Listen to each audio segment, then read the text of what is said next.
এই যে ভাসমান দুর্গটা দেখছেন, এখানে প্রায় ৫,০০০ নাবিক আর সেনা থাকেন। মানে বলতে গেলে এটা আস্ত একটা ছোটখাটো শহর, যেটা কিনা মাসের পর মাস উত্তাল সাগরে ভেসে বেড়ায়। বিশ্বের অন্যতম শক্তিশালী একটা যুদ্ধজাহাজ, কিন্তু সে বাইরের কোনো শত্রুর সাথে লড়ছে না। তার লড়াইটা চলছে নিজের ভেতরেই, একটা অদ্ভুত গোপন যুদ্ধ। কি সেই যুদ্ধ? চলুন আজ সেই গল্পটাই শোনা যাক। যা দেখছেন একদম ঠিক, টয়লেট যুদ্ধ। ভাবা যায় ব্যাপারটা, মানে পৃথিবীর সবচেয়ে ক্ষমতাধর নেভির সবচাইতে আধুনিক একটা জাহাজের ভেতরের সমস্যাকে মানুষজন সোশ্যাল মিডিয়াতে এই নামই ডাকছে। এই নামটা শুনলেই কিন্তু পুরো ঘটনাটার অদ্ভুত ব্যাপারটা কেমন যেন পরিষ্কার হয়ে যায়, তাই না? আসলে হয়েছেটা কি, মার্কিন নৌবাহিনীর গর্বের এক জাহাজ, এটা $1 বিলিয়ন খরচ করে বানানো, একেবারে অত্যাধুনিক। কিন্তু এই জাহাজটাই এখন এক মারাত্মক ইন্টারনাল ক্রাইসিসে পড়েছে। আর এর সবচেয়ে বড় মাথা ব্যথার কারণ কিন্তু কোনো মিসাইল বা শুধু সাবমেরিন না। সমস্যাটা হলো এর নিজস্ব টয়লেট সিস্টেম।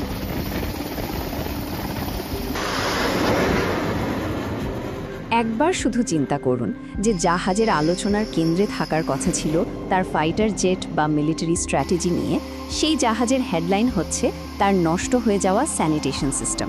মানে জাহাজের যে আসল কাজ সেটাই যেন একটা সমস্যার নিচে চাপা পড়ে গেছে। এই যে ভাসমান দুর্গটা দেখছেন, এখানে প্রায় ৫,০০০ নাবিক আর সেনা থাকেন। মানে বলতে গেলে এটা আস্ত একটা ছোটখাটো শহর, যেটা কিনা মাসের পর মাস উত্তাল সাগরে ভেসে বেড়ায়। একটা টয়লেট ব্যবহার করার জন্য এক একজনকে লাইনে অপেক্ষা করতে হচ্ছে প্রায় ৪৫ মিনিট।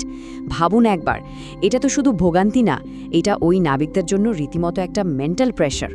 চলুন কয়েকটা নাম্বার দেখি, তাহলেই এই ক্রাইসিসের ভয়াবহতাটা আরও পরিষ্কার হয়ে যাবে। কারণ দেখুন, নাবিকদের কাছে এটা শুধু একটা টেকনিক্যাল ফল্ট না, এটা তাদের প্রতিদিনকার জীবনের এক কঠিন বাস্তব। প্রায় ৫,০০০ ক্রু, অথচ তাদের জন্য কাজ করছে হাতে গোনা কয়েকটা টয়লেট। ভাবা যায়, সামান্য একটা বেসিক প্রয়োজনে লম্বা লাইন। আর ভেতরের রিপোর্ট থেকে যা জানা যাচ্ছে, নাবিকদের এই ভোগান্তি এমন পর্যায়ে পৌঁছেছে যে এটা তাদের কাজের উপরেও মারাত্মকভাবে প্রভাব ফেলছে।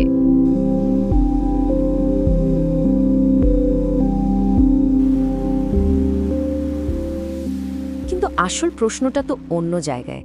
$1 বিলিয়ন খরচ করে বানানো একটা আলট্রা মডার্ন জাহাজে এত বেসিক একটা সিস্টেম কেন ফেল করছে? সমস্যাটা ঠিক কোথায়? আর এই $1 বিলিয়ন প্লাম্বিং সমস্যার একদম মূলে আছে একটাই জিনিস, অ্যাডভান্সড ভ্যাকিউম সিস্টেম। চলুন তো দেখি এই টেকনিক্যাল প্যাচটা আসলে কি। এই ভ্যাকিউম সিস্টেমটা কাজ করে অনেকটা প্লেনের টয়লেটের মতো। মানে কম পানি ব্যবহার করে ভ্যাকিউম প্রেসার দিয়ে বর্জ্য টেনে নেয়।